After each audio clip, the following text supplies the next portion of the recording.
याद रहे लोग।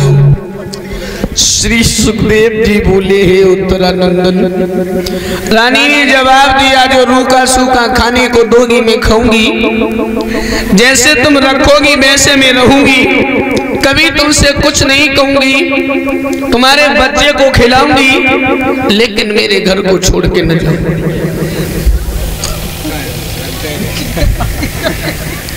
जवाब दिया, बूढ़ी बिल्ली भगतन बन के चिड़ियाघर में रहना चाहती है। अरे जिसके औलाद नहीं होती उसे क्या मालूम औलाद का दर्द क्या है। महाराज रो रहे हैं।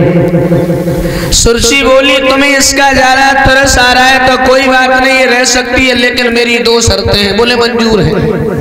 पहली बात, इसे सोने चांदी के आभूषणों को त्याग, फटे पुराने वस्त्र धारण करके अट्टा पर खड़े होकर पक्षियों को उड़ाएगी। दूसरी बात, 1 सेर जौ दिए जाएंगे जिन्हें पीस करके रोटी बना करके नमक से खाएगी। मंजूर है? तो रानी बोली मंजूर है। महाराज रो रहे हैं तो रानी बोली, आप क्यों रो रहे हो? रोना तो हमें है। क्यों रो रहे हो पति मेरे,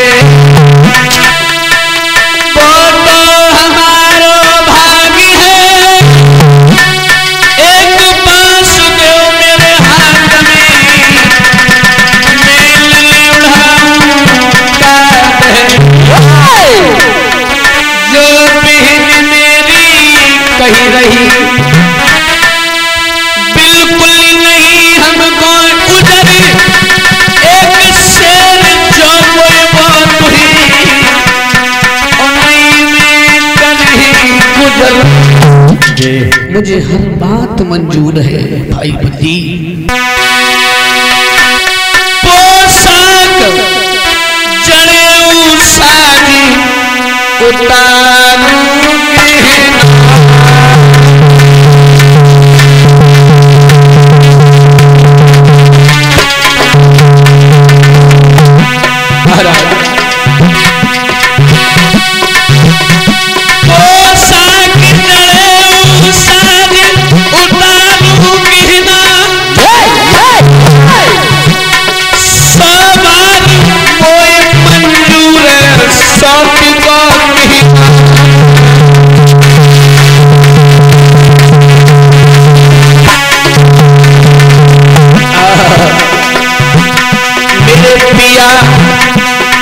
सुख जो भाग्य मेरे में होता तो क्या कोई लगा को किसे जन्म नहीं लेता। लेकिन भैया बने जब भी पतिया थोड़े दिन की पाथरिया मेरी काटे से कट गए, मामा मेरी थोड़े ही दिन की पाथरिया काटी से कट गए भाई।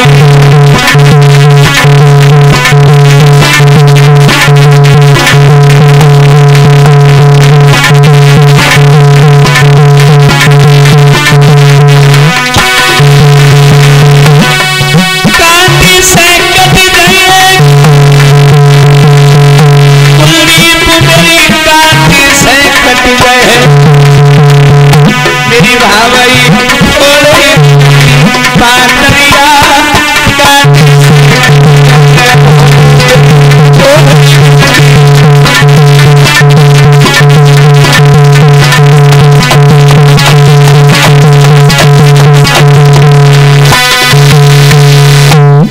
उसी समय सोने चांदी के आभूषणों को त्याग दिया है, फटे पुराने वस्त्र धारण किए, नील को लहंगा दो, गजी की साड़ी, एक फटो बांस दे दो, अटा पे ठाड़ी। धन्य है सुनीति जैसी देवी को आज महाराज की खुशी के लिए रानी नौकरानी बन गई। लोग सुरची महलों में चली गई, अटा पर खड़ी है, रो रही है, विधाता क्या लिख दिया तुमने मेरी किस्मत में। धीरे धीरे 6 महीना हो गए, महाराज ने अपनी रानी की लोगों को खबर नहीं ली। रानी बोली इस जिंदगी से अच्छा तो ये है कि मर जाए। तो एक बात मैं और बताऊं, लोग पंडाल में बैठे हो, इंसान के ऊपर मुसीबत होती है, कष्ट होता है, दुख होता है, जब उसे कोई अपना दिखाई नहीं देता तो फिर उसे मरने के अलावा और कुछ अच्छा नहीं लगता। बोले वो तो मर जाए। वन की तरफ चली, पति के चरणों का ध्यान किया, हे पति परमेश्वर, आज तक बिना तुम्हारी आज्ञा के कोई काम नहीं किया, आज बिना तुम्हारी आज्ञा लिए मरने के लिए जा रही हूँ, अगर हो सके तो हमें क्षमा कर देना। और रोई की बोली, पिया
सम्राट अगला जन्म पिया में धरूंगी, पलक धरूंगी, तब तेरो पल्लो पकड़ूंगी, मैं तो गम में गोता खाई रही हूँ, घर से जाए नहीं, याद पिया तेरी आई रही है,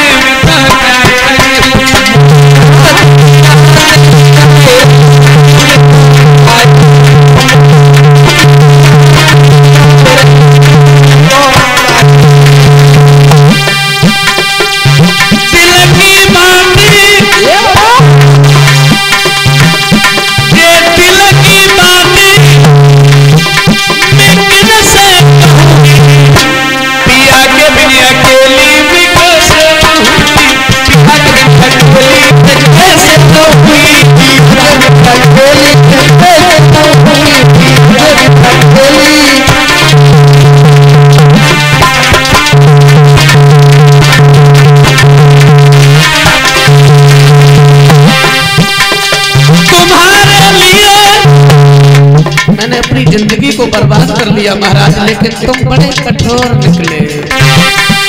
तुम्हारे लिए क्या नहीं किया, भोले पिया मेरे भोले पिया, मेरे भले पिया भले पिया, तुम्हारे पिया मेरे भले पिया। आज रानी मरने के लिए चली है, जाकर के पहुंच गई है वन में, जहां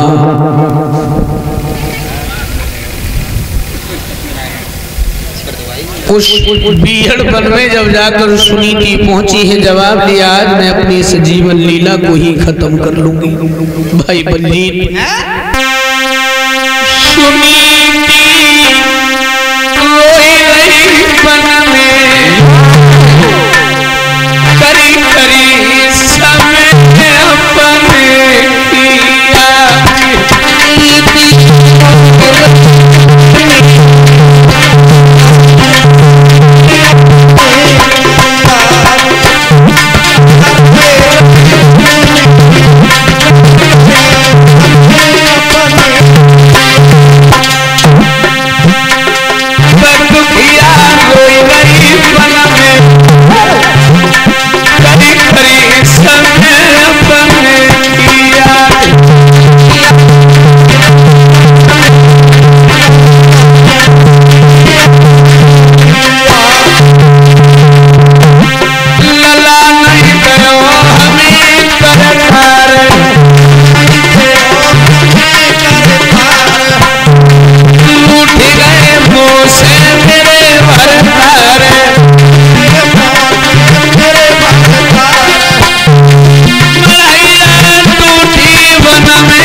वहीं मरने के लिए चली तो नारद जी मिल गए। कहाँ जाए रे लली?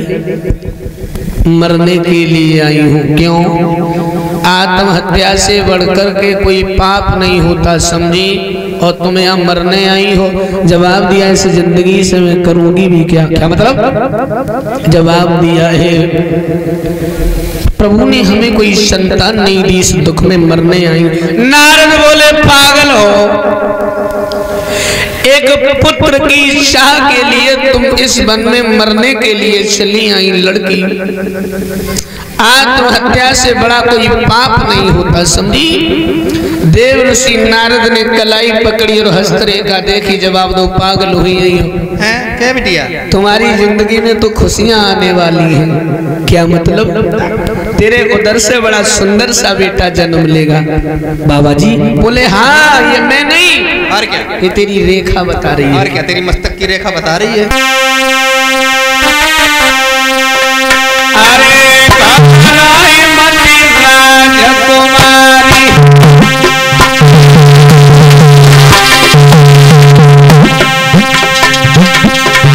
तेरे हुए ललायो तारी, अरे तेरी किस्मत बड़ी प्यारी, अरे तुम्हारी बात हमारी।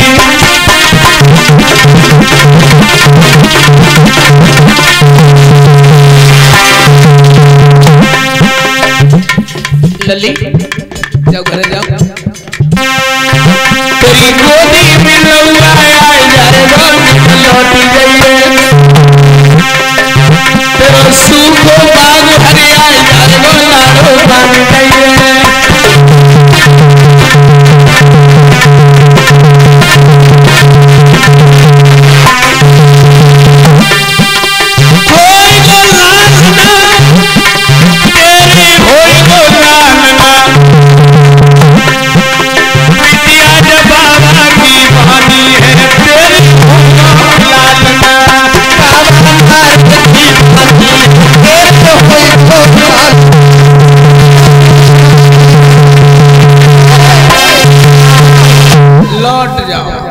वो दिन दूर नहीं है, गोदी में खिलौना खेलेगा।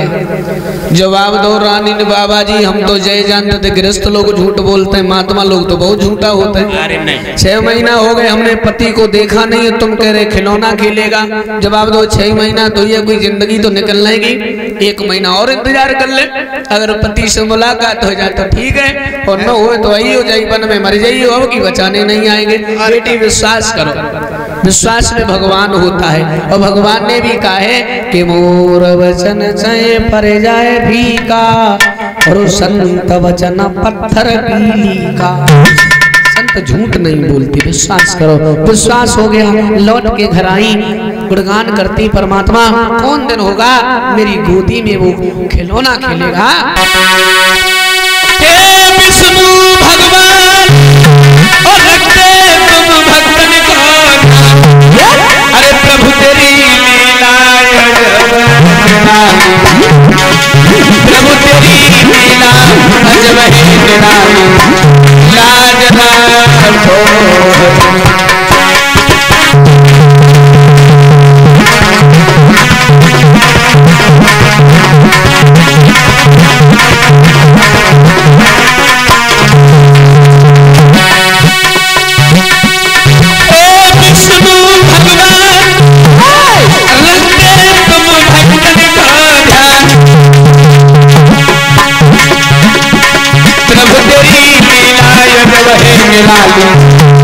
नाथ तेरी लीला अजब है निराली, लाज राखो।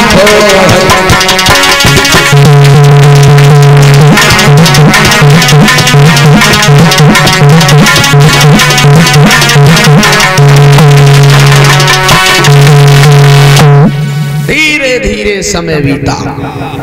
एक दिन उत्तान पाद शिकार खेलने को चले हैं। सुबह से शाम हो गई, अंधेरा हो गया। जब नहीं लौटे तो छोटी रानी सुरची और दरवाजा बंद करके सोई गई।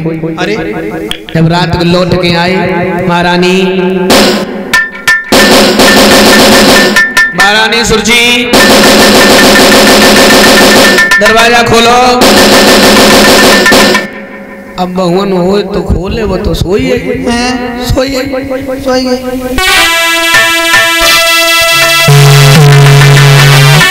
वो छोटी वाली रानी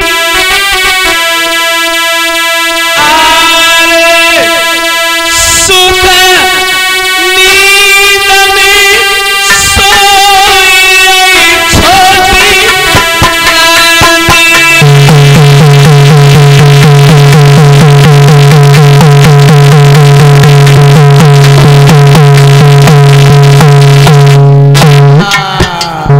जय जय दरवाजा खोलो।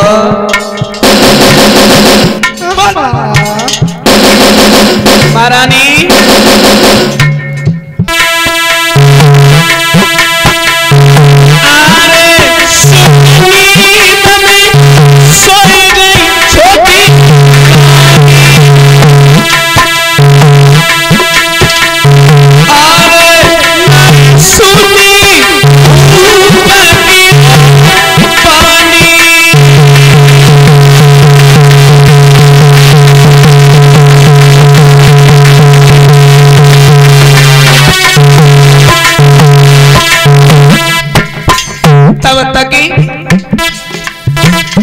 बड़ी रानी की याद आ गई। नहीं नहीं नहीं अब नहीं बोले रे,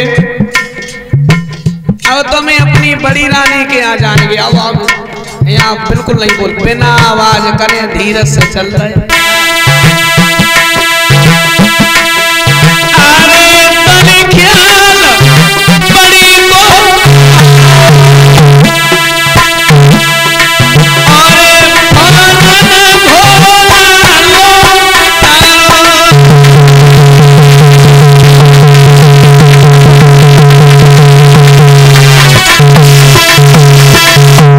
बड़ी रानी के फूटे से भवन के टूटे से दरवाजे पर आई महारानी।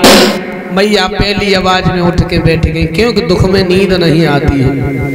बुरा समय होता है, दुख होता है तो इंसान की भूख प्यास नींद लोगों सब खत्म हो जाती है। हाँ, फिर नींद नहीं आती, रातों की नींद खत्म हो जाती है। रात को जागने वाला परीक्षित महाराज, रात्रि को जागने वाला हर व्यक्ति चरित्रहीन नहीं होता है। घर की कुछ ऐसी जिम्मेदारियां होती हैं जो इंसान की रातों की नींद गायब कर देती है।